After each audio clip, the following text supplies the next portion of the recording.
Enzo Recto, kalaban ang katiwalian at kasinungalingan, kakampi sa katotohanan at kabutihan. Isiniwalat ni Senate President Cheese Escudero kasama ang 15 iba pang senador na marami silang agam-agam sa liderato ni Senator Mig Zubiri kaya pinatalsik nila ito sa pwesto. Habang si Senate President Pro Tempore Jinggoy Estrada naman, umaming tumulong siya kay Escudero para makumbinsi ang mga kasamahan sa mataas na kapulungan ng Kongreso. Any objection? Hearing none. Same is approved. Inamin ni Senate President Francis Cheese Escudero na siya mismo ang kumilos at nangampanya para mangalap ng suporta at mapatalsik sa pwesto si Senador Juan Miguel Zubiri. Ayon kay Escudero, siya ang nagpaikot ng resolusyon sa mga kapwa senador. Pero hindi na ito ipininisinta sa plenaryo bilang pagrespeto kay Zubiri at hindi na mauwi sa bangayan ang pagpapalit ng leader ng Senado. Ang pagpapalit ng Senate President is always arrived at through a gentlemanly conduct. I think 9 out of 10, except ng mga unang panahon, ang Senate President hindi tinatanggal, nagbibitiw. So hindi na kailangan ng anumang declaring vacant, ganon-ganon. Wala nang ganon para hindi naman seamless pero at least mapayapa at hindi magulo. Huwebes noong nakaraang linggo niya una siya nakipag-usap para kumbinsihin ang mga kasamahan at nitong linggo na kumpleto ang pirma. Nakumbinsi niya raw agad ang 15 senador dahil marami na silang agam-agam sa liderato ni Zubiri na hindi niya na idinetalye. Pero paglilinaw ni Escudero, walang kinalaman ang Malacanang o ang Kamara sa pagpapalit ng leader ng Senado.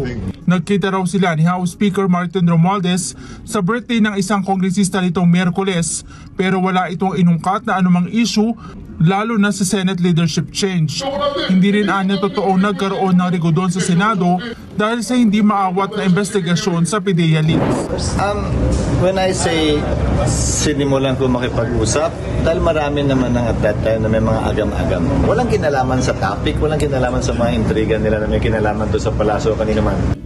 Si Senate President Pro Tempore Jinggoy Estrada umaming tumulong siya kay Escudero para makumbinsi ang mga kasamahan pero hindi siya nagpasimuno ng kudeta. Ang lumalabas kasi na bali-balita sa labas na ako raw ang nag-instigate, ako raw nag-initiate nitong kudeta laban kay Senator Migs. Hindi po totoo yan. I am denying it outright. I had no hand.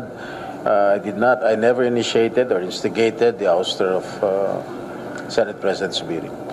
Umamin naman si Senador Ronald Bato de la Rosa na kabilang siya sa mga senador na lumagda sa resolusyon ng pagsuporta kay Escudero.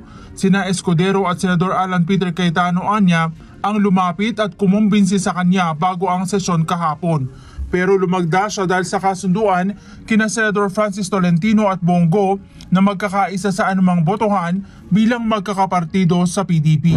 Ang mas mabigat na rason dyan talaga is that among us three magkabats na PDP senators, Senator Bongo, Senator Tolentino, and myself, we forged a covenant na majority wins. In every voting situation, talagang kung lalabas sa voting is 2 against 1, obligado yung 1 sumunod doon sa 2, sumama sa 2. So, in this case, nangyari silang dalawa talaga ay nag-decide na sumuporta kay Senator Jesus Escudero. Humingi naman ito ng paumanhin kay Zubiri. Isa si De La Rosa sa mga naging emosyonal sa pagbaba sa pwesto ni Zubiri kahapon. For me, being a good soldier, ang gusto ko sabihin kay Migs doon is sorry boss, I failed to win the war for you because I am one of his trusted lieutenants. Pero si Zubiri inaming nadismaya sa ginawa ni De La Rosa. Kung kahapon ako po ay heartbroken, then po ako ay dumbfounded. Talagang hindi ko mag-gets, hindi ko talaga maisip, hindi ko talaga mag-grasp yung pangyayari ngayon. Pero at least alam niya na dinipensahan ko siya bilang isang chairman ng committee. At dahil dyan, nagkaroon po ng sakripisyo, ako po yung sakripisyo dyan, na nawala po ako sa posisyon. okay lang po yan. Let's move on. Pero yun nga lang, hindi ko talaga maintindihan.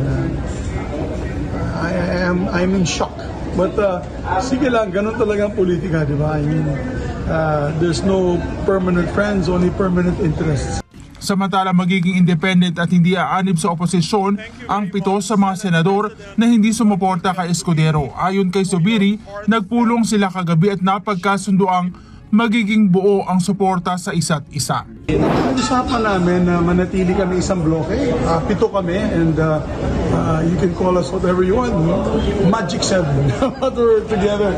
Buong-buo pong puso at suporta namin sa isa't isa. And hindi pa namin alam kung may manatili po kami independent. So we're still discussing it. Ang sabi nga namin, let's give it a break. So magbe-break muna kami. And when we come back, we'll make that decision. Pero so far, ang kagandahan po nito ay talagang lumakas lalo ang aming samahan. Sa hirap at ginawa, talaga yung seatmates group namin na to ay nagsama-sama. Nakatakdang mag-caucus sa mga senador para selyuhan ang chairmanship at ang mga nabakanteng posisyon. Kasunod ng pagbibitiw sa pwesto ni Senate President Mig Zubiri, sunod-sunod ding nag-resign sa mga hawak na komite ang kanyang mga kaalyado. Sa ngayon, 6 pang komite sa Senado ang nananatiling bakante. Kabilang dyan ang Committee on Ethics and Privileges, Finance, Tourism at Youth. Bigla ring nabakante ang Local Government Committee at ang Committee on Urban Planning, Housing and Resettlement matapos magbitiw ni Senator J.V. Ejercito bilang chairman ng parehong komite. Inialok naman ni bagong Senate President Pro Tempore Jinggoy Estrada kay dating Senate Majority Leader Joel Villanueva ang iiwan niyang chairmanship sa Labor Committee. I'm inclined to give up the Labor Committee. In fact, I already, without the permission of the Senate President, I already offered it to Senator Joel. He being an expert in labor, being the chairman of TESDA. But sabi sa akin ni Senator Joel, he's going to think about it. Para sa mga komiteng wala pang chairperson, sabi ni Escudero ang vice chairman muna ang mamumuno sa mga mababakanteng posisyon. We did not expect and we were not aware of those resignations, so we would have thought that that would have continued until their replacements would have been elected by the body. But given the resignations yesterday, which we fully understand and accept, mananatili naman si Senador Ronald De La Rosa bilang chairman ng Committee on Public Order and Dangerous Drugs. Ayon kay Villanueva, wala pa silang desisyon kung ano ang kahihinatnan ng kanilang grupo. Pero bukas daw siya sa kung ano man ang ialok sa kanyang komite o maging minority leader kapalit ni Senator Coco Pimentel. There are some committees being offered to me as well by the new leadership. I'm also studying that option.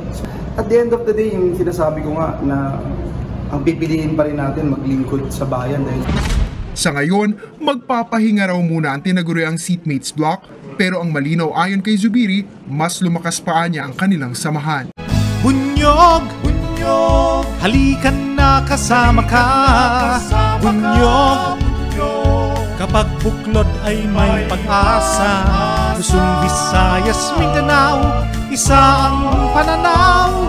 Sa bagong Pilipinas ang bunyog isisigaw.